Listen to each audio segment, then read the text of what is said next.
Yo, what's going down, kid? You know who it is, man. It's your boy Drewski. Welcome to another edition of Space Bucket Growing with Drewski. You know how we get down.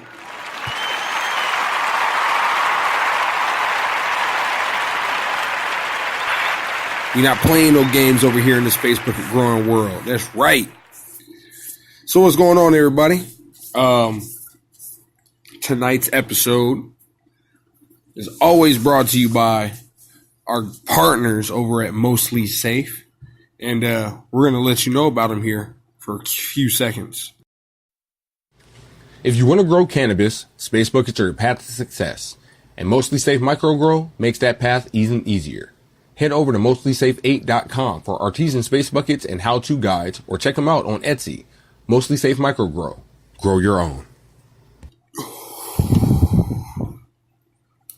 And I just took a snap of the bowl. So, I don't even know what week we're in, to be honest with you guys. If you've been following me up on Instagram at Elevated Media LLC, y'all been keeping up with the movement, you know what I'm saying? Clicking the link in the bio, listening to these podcasts. I appreciate you.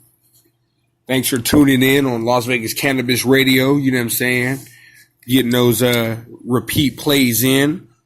Syndication, you know what I'm talking about? We get it in. Thanks for listening to the Drewski and Stack Show with Mars Khalifa on the second part 2, that was playing at the 6 o'clock hour. We appreciate that, you know what I'm saying? Build your network to build your net worth. That's all you got to do. So, today we have Newt Fed. If you know about my feeding schedule, it's wild. I use a half gallon with full strength nutrients from the Nectar for the Gods sample pack. Tomorrow, I should be adding blackstrap molasses to the rest of this feeding schedule here. So I'm going to do blackstrap molasses water and blackstrap molasses newts. I've been reading a lot about it. You can do a lot with it. You just got to make sure you can actually mix it in your water. So make sure it's nice and melted down. And, you know what I'm saying? Not melted, but hot enough or warm enough to where when you like put your teaspoon in, it's a true teaspoon. It'll drizzle in and then it'll mix into the water nicely. So that way you can feed it to your plant. I'm waiting to see what that's going to do. Hopefully fatten up these buds, give them a lot more flavor. Blackstrap molasses actually has a lot of nutrients in them, or in it, should I say. Sorry about that, y'all. I'm actually looking up blackstrap molasses right now, and I want to get this right so I can actually tell y'all the benefits of molasses and cannabis.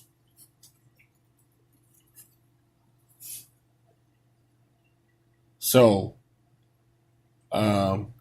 nice, reputable website.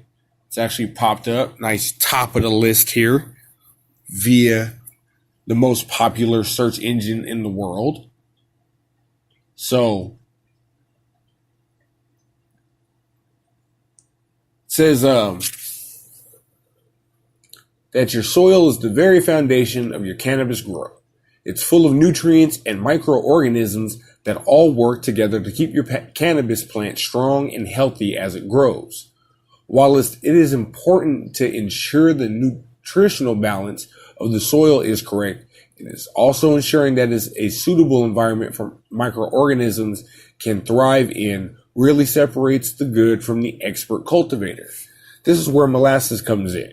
While molasses is quite rich in nutrients, it is primarily used as a carbohydrate source for the organisms in your soil, effectively feeding the soil and improving it as a foundation for your cannabis. The microorganisms found within the soil play a vital role in the growth of your cannabis, and they also require the right nutrients to thrive. By giving them molasses, you ensure that they have what they need and subsequently boost the structure, moisture retention, microorganism content, and efficiency of the soil, which in turn benefit your cannabis.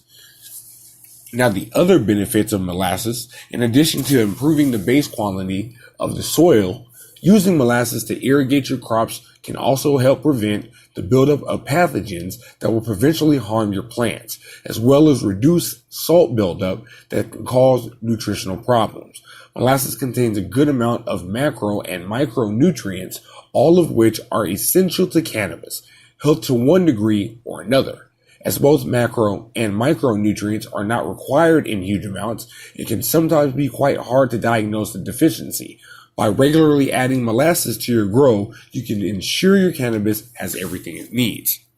So, with that in mind, knowing what we have in the Nectar for the Gods sample pack that I've been using, it sounds like molasses is going to be the key to making this all work even better.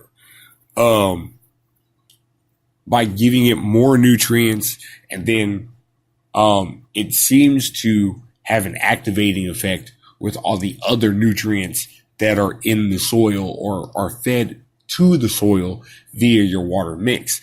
So now I'm kind of curious. I want to know what molasses is. And it says, to put it simply, molasses is a highly viscous byproduct of sugar refinement. Once you strip the sugar from the raw sugar cane juice, you end up with two products, white sugar and molasses, which contains a lot of minerals and only residual sugars. It is often used as a syrup in cooking and is a great source of carbohydrates for the beneficial micro critters that live in your soil. But not all molasses is the same. Some are made to a much lesser quality and can often contain preservatives, additives, and other chemicals you do not want around your cannabis. It is important to obtain organic molasses suitable for garden use. The problem is, organic store molasses is on the pricey side. However, some garden stores offer molasses for agricultural use, which is perfectly fine for cannabis. There are two types of molasses, sulfured and unsulfured. Choosing the right type can actually be quite confusing, as both types contain some sulfur, a nutrient required by your cannabis. The major distinction is that sulfured molasses also actually contains sulfur dioxide, which acts as a preservative and antimicrobial substance. What this means is that sulfured molasses will actually kill the microbes you're trying to feed. Unsulfured molasses only contains sulfur, not sulfur dioxide, so it will feed your cannabis without killing the beneficial microbes in the soil. So make sure you get unsulfured organic molasses. Y'all heard that, folks. Unsulfured organic molasses. Now, using molasses with your cannabis. There are a few ways you can incorporate molasses into your cannabis grow. It is often used as a part of a regular feeding schedule or even during soil preparation, before the grow has even begun. It is a very flexible resource, so no matter what your situation, you will be able to work it in. Including molasses in your watering schedule is probably the easiest and most common way of supplying your soil with molasses. Simply dissolve the molasses in your water and apply as you usually would. When it comes to determining a dose, personal experience is what really defines it. As a starting point, use 1 to 2 tablespoons of molasses per 5 liters of water. Make sure that is lukewarm water, as this will make it much easier to dissolve the molasses into it. From here, you can assess how the molasses affects your soil and plants, adjusting the dose accordingly. For me, this is going to be kind of a wild one here. Y'all know me. Full strength newts, less water. Feed more. So, my first feed is all nutrient minus runoff. And I actually have cut my runoff down to where I actually see it seep through and I'm stopping. That's it. Struggle. Because the runoff is runoff. It's extra. It's not getting to the plant. Let's think logically and not waste water. So you really don't even have. But like I said, my watering schedule is wild. So I do it to make sure all those nutrients in there are in there. Now, using molasses with this feeding schedule, I'll probably go half. I won't go 2 tablespoons. I'll go 1 per half gallon with the full strength newts, which are 1 to 2 teaspoons to max 2 tablespoons each. And that's it. And then we're going to see what happens from there. We're going to use that mix from tomorrow night out until flush. And then when we flush, we're just going to use Herculean Harvest and water. And that I will actually do per gallon. Thin everything out, flush it all out, get everything out of there. And go for the gusto. You know how that goes. So, that's a little update. I've been talking about using other things and learning about cannabis, and I keep hearing from our partner that molasses, and apparently I'm missing out on the molasses wave. So that means I have to go around and ask my gardener friends, see what's cracking, and I'll get some tomorrow. So blackstrap molasses unsulfured, it's all gravy. Got that on the way. Y'all don't even know. But we're going to head over and we're going to actually look at this plant here. So let's go for a little ride. That means move the microphone over to the plant. As y'all can hear, that humming. Yep, it's Facebook at times. We're going to unleash the beast here. Sorry there's no video, but I'm looking at the top of the plant right now, and the top of the plant is looking really, really good. Nice and healthy. You know what? Let me turn off these fans. There we go. I can turn off the fans for a little bit. It's not too bad environmental wise. It is a little warm. The closer to the top you get because of the UFO LED that's in here. But our nug structure is starting to form. Turfs are getting thrown out. And if you follow on Instagram, that's Elevated Media LLC, you'll see pictures of Tinkerbell's Revenge, which is what we're growing. So, right now, if you look at it, the surprising part of this is the last grow we did, the right side of the plant was the tallest portion of the plant, which was kind of weird. I mean, besides the main stalk, that was the tallest portion of the plant, and that came all the way from the bottom. Looking at what I've got in front of me now, everything's pretty much on the even side except for the real interior of the plant. You can tell there are going to be some small nugs in there. But from the plant's description and what we ran last time, the bud structure is actually looking pretty decent. You got a couple of nice grammars on here. I got a few of them actually. And I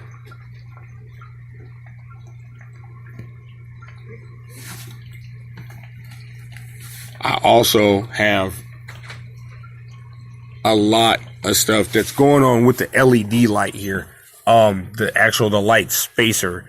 So they don't look huge. Like, I've got nugs here. You can tell they're not huge, but they're decent. Like, you're going to have some popcorn in there, and it's not going to be too bad.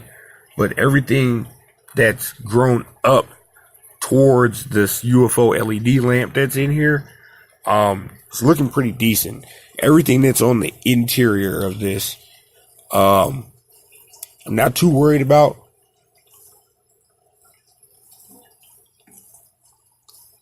I'm a guess. I'm running a little bit less than I did from seed. But I don't know for sure. I ran 2.5 ounces dry weight,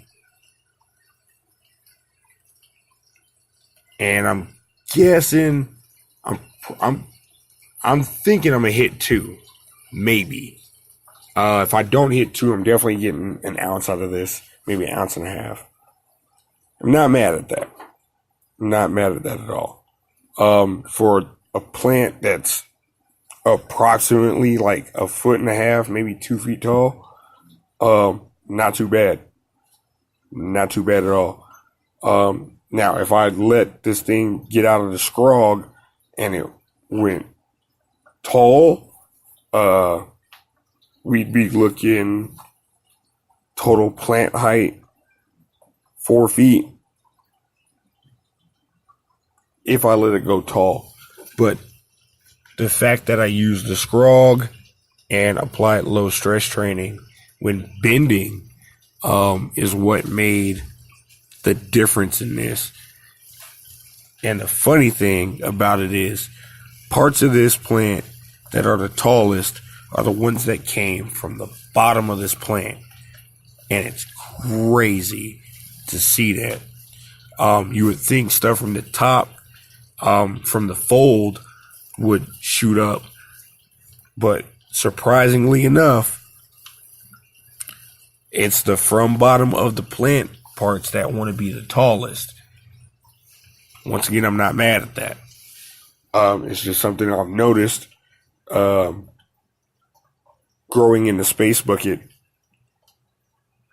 The bottom portions of the plant seem to thrive towards the light, where everything that's naturally going to grow up towards it doesn't seem to care too much.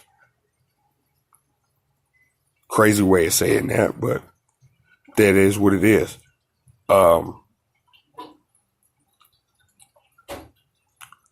Personally, I like the micro grow. Reason why: it's nice and small. The space bucket didn't reach up to 6 feet in height. I can keep it at a real decent height. I mean, just adding the space for the UFO LED to be at its max height, but provide maximum light penetration. That's something that's really important there. So I like using low stress training. I like being able to manipulate the plant to the structure I need it to be at, and it still do what it needs to do. Even though I really did damage this plant, there are parts of this thing that are really misshaped, but at the same time, they built itself back together and went full strength. And we'll tell in the end result of these buds here. So that's that. That's the space bucket micro grow there. Now, I'm going to attempt to pay some bills, and then I'm going to come back and tell you guys about what I've been working on for the past few weeks with designs and stuff like that. So give me a hot second. Listen to this commercial. I gotta pay some bills. Space buckets are the easiest intro into cannabis. At Mostly Safe Microgrow, the artisan space buckets make it even easier. Each space bucket comes equipped with Roladero UFO LEDs, reflective lining, 220 CFM intake and exhaust fans, plus power array. A complete grow tent in a 12-inch footprint with an average yield of 2 ounces or more. Head to MostlySafe8.com for their artisan space buckets and how-to guides, or check them out on Etsy. Mostly Safe Microgrow, 2 ounces plus. Etsy.com/shop/. Elevated Lifestyle LV. That's Etsy.com/shop/Elevated Lifestyle LV. One more time. Etsy.com/shop/Elevated Lifestyle LV. Yeah, that's right, kids. We've been working on it and working on it and working on it. I've been showing y'all designs through Instagram and releasing them strategically with what other podcasters have been calling strategic marketing.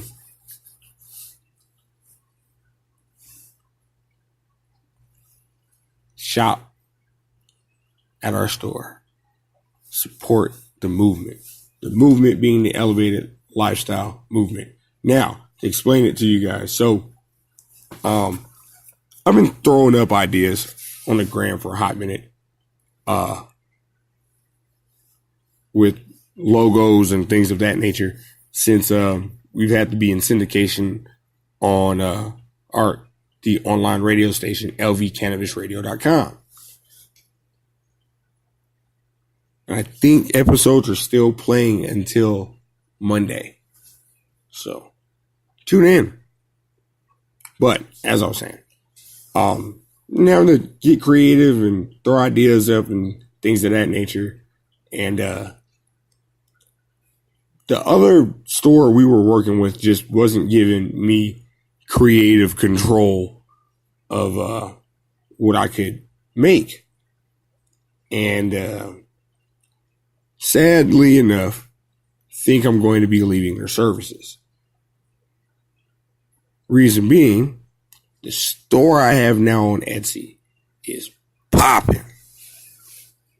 We've got the Elevated backpack.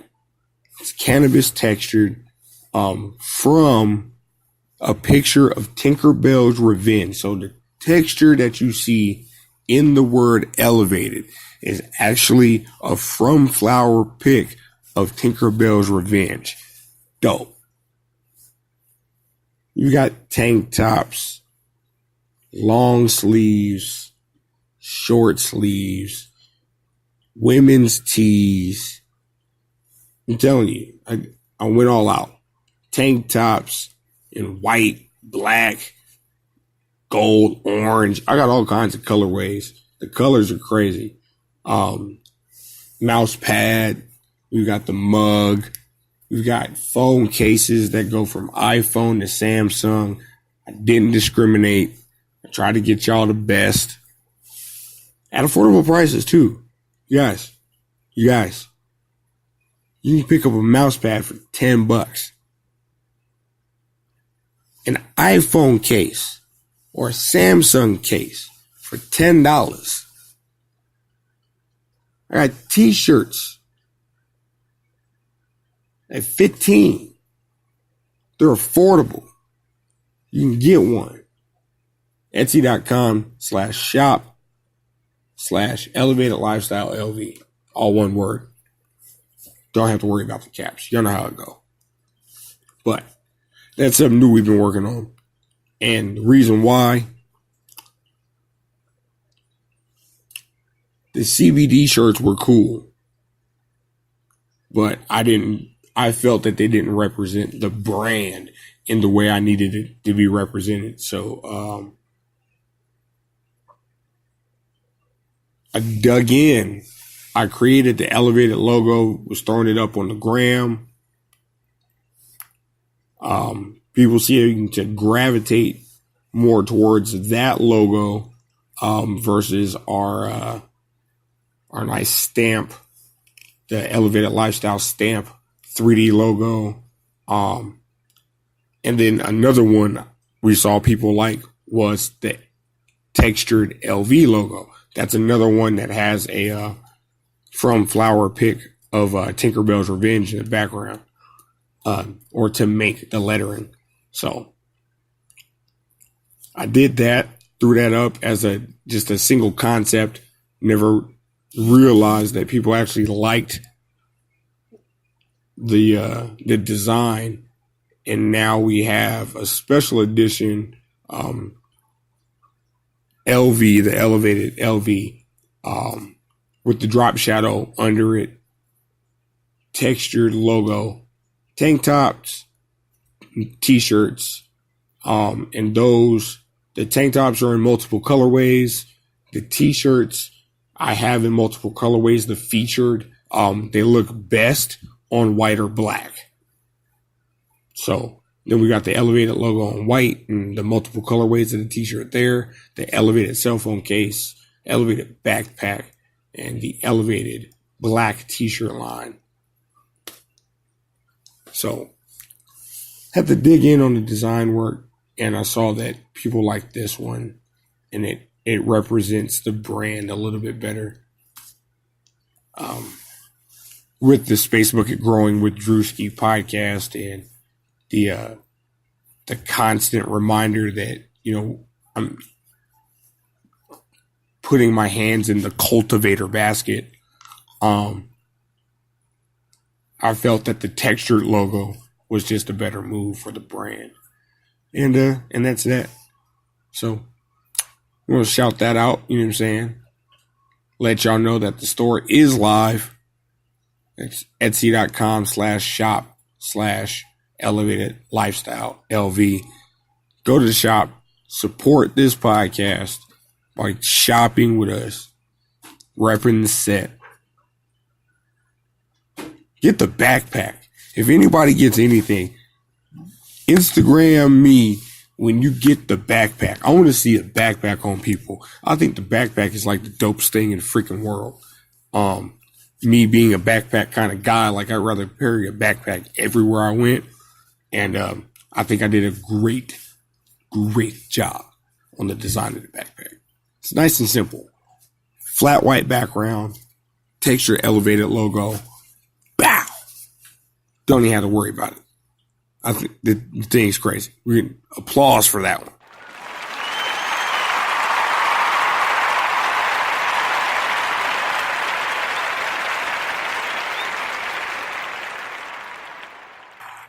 Okay. Couple of more things that I'm out of here. Sorry about the delays in the Drewski and Stack show. Life has happened. A lot has been going on.